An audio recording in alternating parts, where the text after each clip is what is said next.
Ganging together increases their chances. They're so small, they can fit inside the shells and mate the females undisturbed.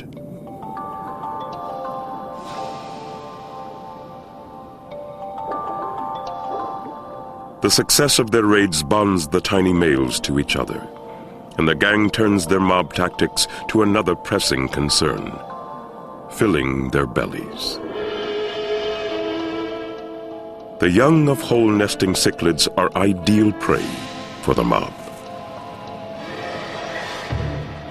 Parents will fight to protect their young, but the sheer number of raiders can easily overwhelm them. As the mob approaches a colony of hole nesters, the vigilant parents flash their fins, signaling their brood to retreat to the deepest part of their nest.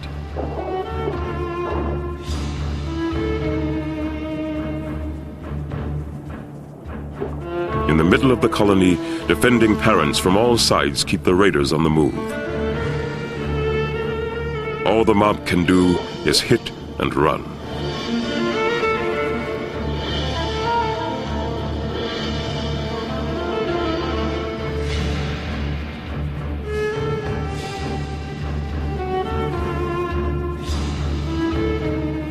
But nests at the edge of the colony are at serious risk. A whole brood can be devoured in a matter of seconds.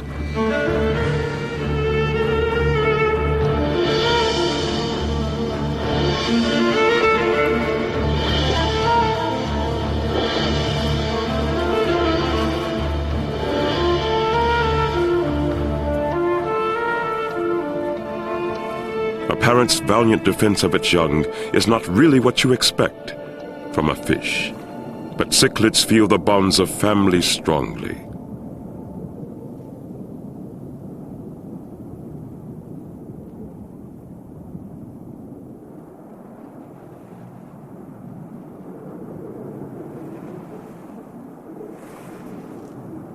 The emperors have stepped up their defense now that their eggs have hatched. But the mob is quick to join forces with other thieves, if it means a chance at an emperor's nest.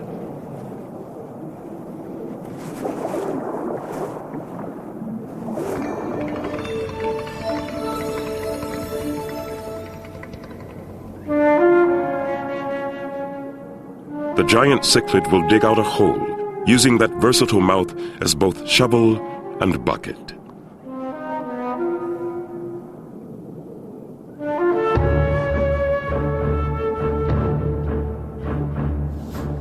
Then it moves its wriggling brood to safety, mouthful by mouthful.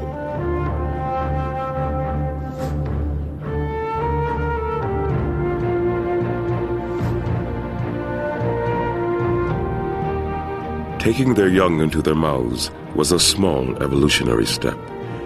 Keeping them there was a breakthrough. It combined the cichlid's best asset, that adaptable mouth, with their greatest talent, caring for their young. The results have been amazing. As both nest and nursery, Mom's mouth proved to be the safest place in the lake. For as long as a month, mothers will shelter their young this way, protecting them during the most vulnerable times of their lives. Mouth brooding has been so successful that over 1,000 species of cichlids everywhere now raise their young this way. A pair spawns, the colorful male and plain female stimulating each other towards this consummate act.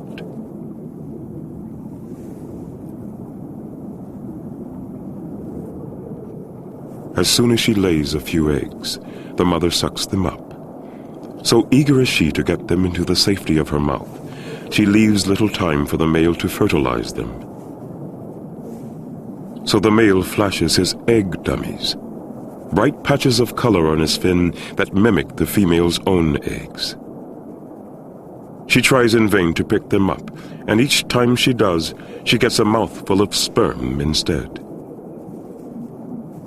By the time she tires, all her eggs will have been fertilized, internally, but in her mouth. Mouth brooding is an elegant solution to the cichlid obsession for safeguarding their young. But in the evolutionary arms race, there are always those who try to turn the best laid plans of others to their own benefit. These catfish have evolved into parasites of mouth brooders.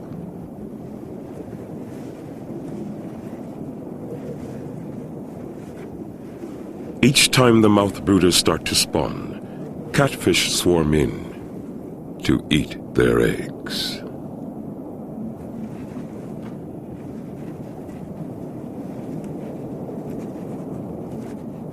Mouth brooder eggs are the perfect food, extra large and yolky. But the catfish aren't just eating eggs. They're also dropping their own. They're exploiting the female cichlid's eagerness to pick up eggs, for she gathers up the catfish eggs along with her own. Unknowingly, she is committing herself to a horrible sort of surrogate motherhood. The catfish depart, never knowing what becomes of their own young.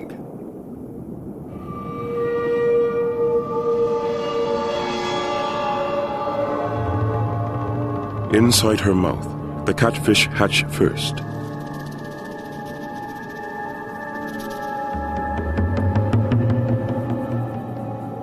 Armed with cavernous mouths and voracious appetites, the catfish turn on the cichlid fry, devouring them alive. By the time she's ready to release her young, the deceit is complete. All that remain are a few very fat young catfish.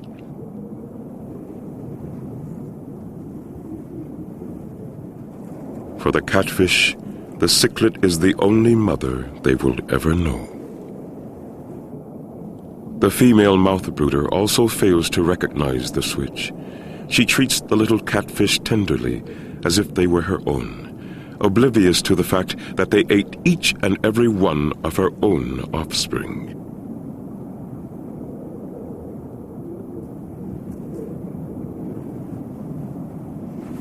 She scoops them up to protect them at the first hint of danger.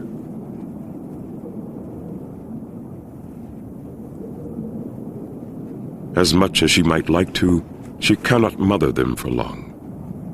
While feasting in the dark, the young catfish not only grew plump, they grew spines. The spines lock fast, designed to jam in a predator's mouth and protect the slow-swimming catfish.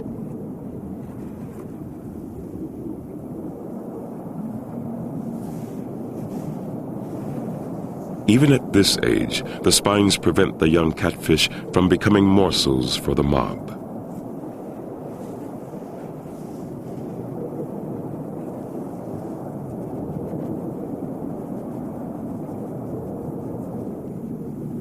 Evolution is like three-dimensional chess with all the pieces moving at once.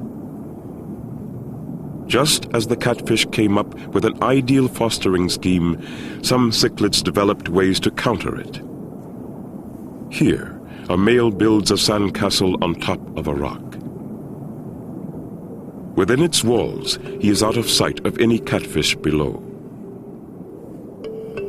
Once he finishes the final touches to his mating arena, he dances to entice a female into it.